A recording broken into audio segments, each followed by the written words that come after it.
कल ही न्याय मिल जाएगा। आप कैसे कह सकते हैं कि ये आ रही है, ये काम कर रहे हैं, जनता में जा रहे हैं तभी तो आ रहे हैं। आपके नेता है, आप लोग जमीन पे समाज पे तो जाते नहीं, वो काम करेंगे जीतेंगे। समाज पे जा रहे हैं, समाज को इकट्ठा करने की पूरी कोशिश की जा रही है। भीम आर्मी आज़ाद समाज पार्टी दिन रात मेहनत कर रही है और चंद्रशेखर पूरे भारत में जहाँ भी अत्याचार हो, वो ना जाति देखते हैं ना धर्म देखते हैं, हर अत्याचार के जो ना खिलाफ आंदोलन करते हैं। ये 131 जो है हमारे चुपचाप बैठे हैं, इन्होंने सब कुछ लुटवाया हमारा। इनसे गुजारिश है आप इकट्ठे होके चुनाव लड़िए, पार्टियों को छोड़िए आप, अगर आप बहुजन समाज की बात करते हैं तो। आप कैसे कह सकते हैं कि रितु सिंह के जहां अत्याचार उधर चंद्रशेखर पहुंचे, और रितु सिंह के यहाँ तो चंद्रशेखर जी तो आए नहीं। आप क्या कारण है कि नहीं आ रहे हैं वो? हाँ, उसका कारण ये है, अभी चंद्रशेखर के पास कोई पावर नहीं है। आप पहले उन्हें पावर दीजिए थोड़ी बहुत। एमएलए हैं, एमपी हैं, काउंसलर हैं, क्या हैं अभी वो? क्या दिया है समाज ने अभी उनको? लाठियाँ, लाठी खाने के लिए खाली। पहले कुछ ताकत दीजिए और फिर देखना भाई की ताकत। तो आप जो खिलाड़ी बहनें बैठी थी तो वहाँ चंद्रशेखर तो आ जाते हैं, तो बहन हमारी बैठी है तो यहाँ इनको आने में लेके ताकत चाहिए उनको। ये आप लोग भी बहुजन पत्रकार भी कुछ गोदी पत्रकार बनने जा रहे हैं क्या? हर बार यही क्वेश्चन, हर बार यही क्वेश्चन। वहाँ चले गए थे, अत्याचार हुआ था, वहाँ चले गए थे तो कोई गुनाह कर दिया? एक दिन भी नहीं रुके वहाँ, एक दिन आंध्र प्रदेश में भवन में रुके थे। ठीक है, उनको बाहर घुमाया था 3-4 दफ़ा, मैं हर दफ़ा साथ था, लेकिन इस देश में सबसे पहले संविधान को हाथ में लेकर चलने वाले भाई चंद्रशेखर हैं। आज उनकी नकल करके आप सबने संविधान याद आ गया है। आज संविधान बचाओ सब पार्टियां यहाँ रैलियां निकालने लगी, यात्राएं निकालने लगी। ये ट्रेंड सेट किया भाई साहब ने। वो देश के जो है ना हीरो हैं और वो हमारे नेता है। हम और किसी को मैं नेता ही नहीं मानता। अच्छा चलो ठीक है, आप वो कह रहे हैं कि ना विधायक है ना एमपी है, उनके पास कोई ताकत नहीं है, ये पे नहीं आए। लेकिन 4-4 बार मुख्यमंत्री बहन जी थी तो यहाँ पे तो आ सकती थी, वो तो सरकार में थी, उनके पास एमएलए विधायक सब कुछ है। मान्यवर उन्होंने अपने दानिश अली को पार्टी से निकाल दिया। अब वो अपने एमपी के बचाव में नहीं आई, उनसे क्या उम्मीद करोगे आप? वो तो मनुवाद की गोद में बैठी है ना। अकेली लड़ूंगी चुनाव, वो ईडी का आरा उनके गर्दन पर रख रखा है ना, हर दफा अकेली लड़ूंगी। अरे बहुजन समाज पार्टी एक ही मात्र राष्ट्रीय पार्टी रह गई है, वो पूरे देश में एक ही राष्ट्रीय नेता हैं। अरे पत्रकार महोदय, 424 सीटें हैं शायद यूपी में, एक सीट आई है। वो कारवां जो बाबा साहब के बाद मान्यवर कांसीराम जी ने कारवां जो आगे बढ़ाया था, उसको बैक गियर लगा दिया बहन जी ने। अरे बहन जी नहीं कर पाए, अब तो आकाश आनंद को तैयारी बना दिया है। अब तो आकाश आनंद तो आपको चंद्रशेखर के बहुत आगे आगे बढ़ेंगे तो नौजवान इनके साथ जुड़ेगा। या तो ये बहन जी में कुछ हो ना, अंतरात्मा बाबा साहब की या मान्यवर कांसीराम की, दोनों बच्चों को साथ रखे, एक को इस कंधे पर बैठा ले, किस पर फिर शेरनी की तरह लड़के।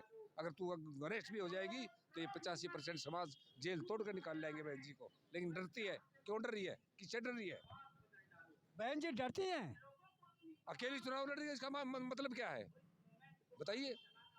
अरे उनका जनाधार है, उनके एक ट्वीट से पूरा सरकार हिल जाती है। हिल गया, उसके लिए ट्वीट कर देना। इलाहाबाद हाई कोर्ट की जज ने इच्छा मृत्यु का वरदान मांगा है, चीफ जस्टिस को चिट्ठी लिखी है कि मुझे इच्छा मृत्यु का वरदान अलाउ करो। उसके साथ भी अत्याचार हुआ है। आप लोग सरकार से कैसे लड़ोगे? आप लोग वोट दे तो ईवीएम से तो सरकार बन जाती है, कितना भी आप लोग लड़ोगे ईवीएम से तो आप जीत ही नहीं पाओगे, क्या करोगे? 24 का चुनाव बगैर ईवीएम के होना चाहिए, बैलेट पेपर से होना चाहिए, नहीं तो इनको कोई हराने वाला है ही नहीं। और ये जो है ना कांग्रेस ईवीएम की माँ है और कांग्रेस आरएसएस को जन्म देने वाली है।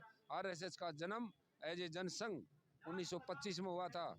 ठीक है, उसको जो ना बैन भी किया था सरदार पटेल ने। ये इस वक्त आरएसएस ने हर जगह अपने मोहरे फिट कर दिए हैं।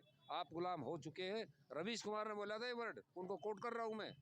एनडीटीवी के पत्रकार रिजाइन करने से शायद 1 या 1.5 महीने पहले कि भाई क्या देश गुलाम हो चुका है? तो उन्होंने कहा था कि गुलाम हो चुका है, क्या हटा दीजिए। मोदी कहते हैं कि जाति केवल युवा, महिला और ये हमारे देश के गरीब, यही हमारी जाति हैं। आप लोग कहते हैं कि जातिवाद फैल रहा है, वो तो मोदी कहते हैं कोई जात तो है ही नहीं है। मोदी की मैं तो किसी बात पर विश्वास करता नहीं हूँ। मैं देश नहीं बिकने दूंगा, मैं देश नहीं झुकने दूंगा। मणिपुर 6 महीने से चल रहा है, सुप्रीम कोर्ट के ऑर्डर से जो ना बॉडी डिस्पोज हुई है कल, मणिपुर पर जबान नहीं खुल रही। मिजोरम और अरुणाचल प्रदेश पर पूरा चाइना ने कब्जा कर लिया है, वो चाइना को लाला कब दिखाएंगे। मेरे दलित भाइयों को मत मारो, मुझे गोली मार दो, क्या मतलब आप है? लोगों के पास कोई काम नहीं है, केवल मोदी मोदी आप आलोचना करते हो। मोदी विकास का काम कर रहे हैं, क्या कौन सा विकास किया है? उनका डंका बज रहा है, उनका कह रहे हैं मेरे गारंटी है कि भ्रष्टाचार मिटा देंगे। 10% का विकास, 90% का सत्यानाश।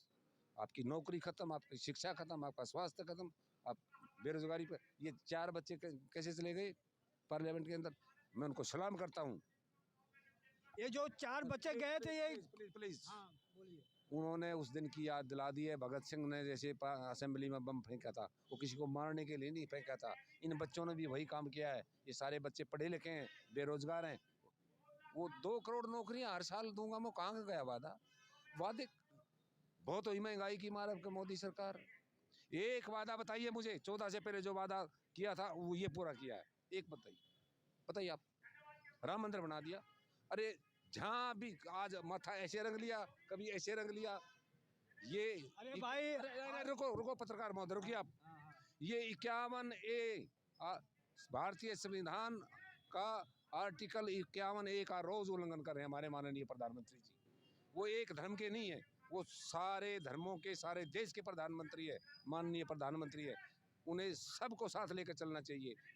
एक धर्म का अगर वो प्रचार करते हैं तो 51A आर्टिकल का उल्लंघन कर रहे हैं। आप पढ़ लेना संविधान। अरे विश्वविद्यालय में अब यहाँ पर गौशाला बनेगा, यहाँ पर हवन होगा, आपको क्या दिक्कत है? हमें दिक्कत है, हमें दिक्कत है। इन हवन और इन गौशाला ने तो हमारे को गुलाम किया था ना पहले। आप हिंदू हैं? मैं तो हिंदू नहीं हूँ। आप हिंदू नहीं है? नहीं है, मैं हिंदू नहीं हूँ। मैंने राजेंद्र पाल गौतम के साथ 22 प्रतिज्ञा ली थी। मैं इस केजरीवाल से भी पूछना चाहता हूँ, क्या आप बाबा साहब की 22 प्रतिज्ञाओं के साथ है या नहीं है? और एक सेकंड, मोदी जी से पूछता हूँ, क्यों माला डालने जाते हैं नागपुर में बाबा साहब के? ये नकली काम करते हैं, इन्होंने संविधान खुद नहीं पढ़ा है। मैं चैलेंज करता हूँ, देश के जितने भी MP MLA है 50% ने संविधान खोल कर नहीं देखा, संविधान की प्रस्तावना को नहीं जानते लोग। अरे मानवर, इस हिंदुस्तान में जो रहता है बोलिए, वो हिंदू है। मुझे आपत्ति है। हिंदुस्तान में तो बोलिए आप। क्या कहूँ, क्या कहूँ? भारत कॉन्स्टिट्यूशनल वर्ड है ये, भारत कहूँ। आर्टिकल 1 में ही है, India that is Bharat. No no no Hindustan, Hindustan word पूरे संविधान में मुझे लिख के दिखा दो, चैलेंज है मेरा, दिखाइए मुझे। तो ये जो हिंदुस्तान हिंदुस्तान कहते हैं वो सब गलत बोलते हैं। हाँ गलत बोलते नहीं, ये अड़पड़ कुपड़ लोग बोलते हैं, जिन्हें संविधान खोल कर नहीं देखा, वो संविधान पर उंगलियां उठा देते हैं। बाबा साहब के पास 32 डिग्रियां थी, 4 PhD, 9 भाषाओं के ज्ञाता थे, 300 साल की रिसर्च हुई अमेरिका में। आज भी उनके बराबर कोई लर्नड नहीं है। अच्छा आप ये बताइए, जब स्कूल से आपको सर्टिफिकेट मिलता है तो उसमें आपको हिंदू लिखा होता है, तो आप कह रहे हो हिंदू नहीं हो? मैं हिंदू नहीं हूँ। बाबा साहब ने कब कहा था? 1935 में ये वाला में कहा था एक भाषण के दौरान कि मैं हिंदू पैदा हुआ था। तो फिर आप क्या हो, हिंदू नहीं हो? सुनिए ना, बाबा साहब ने 1935 में कहा था ये वाला में कि मैं हिंदू पैदा हुआ, ये मेरे हाथ में नहीं था, लेकिन मैं हिंदू मरूंगा नहीं, ये मेरे हाथ में है। उन्होंने 21 साल। अच्छा हिंदू कौन है? क्वेश्चन में पहले आंसर पूरा होने दीजिए आप। जी, जी। या ऐसे कटिंग मत किया करो ना, लाइन में वो लाइन टूट जाती है। जी, जी। उन्होंने 21 साल सारे धर्मों का अध्ययन किया, सारे वेद शास्त्र पुराण रामायण गीता सब कुछ पढ़ने के बाद बिल्कुल काटा मार दिया। द रिडल्स ऑफ हिंदुत्व पढ़िए, ये आपकी राम और कृष्ण की काल्पनिक कहानियाँ हैं। अब नया सुर्रा छोड़ दिया, अभी इलाहाबाद हाई कोर्ट ने कर दिया ना, वो ज्ञान में अपनी मस्जिद और क्या उसका क्या मथुरा में जो मस्जिद है शाही मस्जिद जोड़ सी, उसका भी जो ना सर्वे किया जाएगा। ये 24 की पिच तैयार की जा रही है, 24 को दंगे करवाएंगे। नहीं, मेरे सवालों को उत्तर नहीं मिला, मेरे सवालों को उत्तर नहीं मिला। मैं ये कह रहा हूँ हिंदू कौन है? हिंदू को है ही नहीं। वही वो जो ना सुप्रीम कोर्ट के फैसले में लिखा है, 90 का कब का फैसला जो है। कहते हैं हिंदू धर्म खतरे में है, तो आप किसको कह रहे हो कि हिंदू कोई है ही नहीं है? अरे मान्यवर, ना हिंदू खतरे में है, ना मुसलमान खतरे में है, कोई खतरे में नहीं है। देश का संविधान खतरे में है, आपकी आज़ादी खतरे में है। हिंदू हिंदू हिंदू का मतलब है वो मुगलों द्वारा दी गई गाली। बोलिए, ये बौद्धिस्ट कंट्री था। 84,000 बौद्ध बिहार कहाँ गए हमारे? ये बौद्धिस्ट कंट्री था। हाँ, बौद्धिस्ट कंट्री था। चैलेंज है, चलो मथुरा म्यूजियम में चलिए, आप सारनाथ में चलिए, जहाँ खोदोगे वहीं बुद्ध मिलेंगे। और हमारे तो माननीय प्रधानमंत्री जी विदेश में जाते हैं तो क्या कहते हैं, बुद्ध की धरती से आया हूँ। बुद्ध